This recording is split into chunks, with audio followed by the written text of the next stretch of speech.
This is Get Over It's Hagara 10-man heroic guide.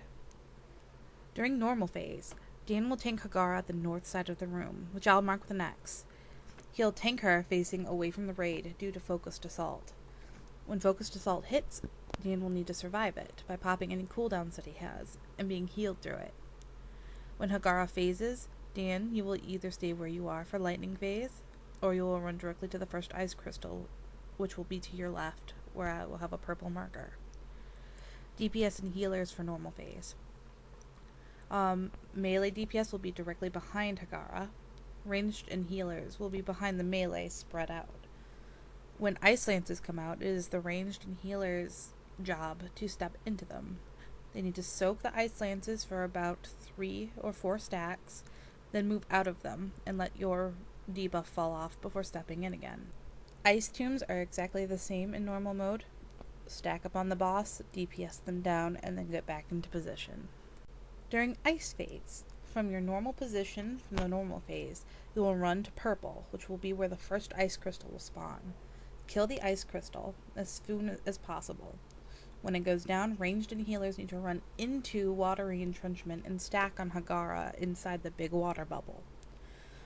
Big heals here because it'll be like a range, or it'll be a raid-wide damage thing going on. Range, your job is to DPS the ice crystals as fast as possible, going around the circle. Melee, your job is to survive. There's a lot of stuff to deal with if you're running around the outside. You have the ice breath that Hagara will unleash at you. You have something called Frost Flake, which is a debuff that healers need to dispel. When it's dispelled, there will be a patch of ice on the ground that will slow you. And it can really, it'll slow you and you'll probably run into the ice wall.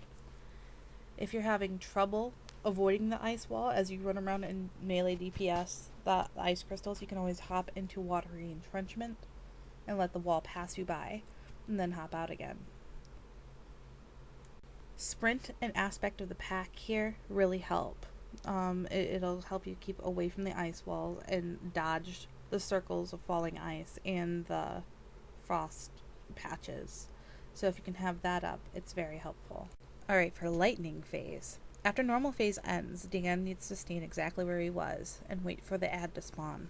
When he spawns, he has to pick him up and everybody must DPS him until he's dead. He will charge just like he does in normal mode. When he does that, there will be 2 groups who will run in a straight line to every one of the 8 nodes which pop up in heroic mode. Group 1 is Amorian and Cocaine. Group 2 is Harlequin and Magnaben.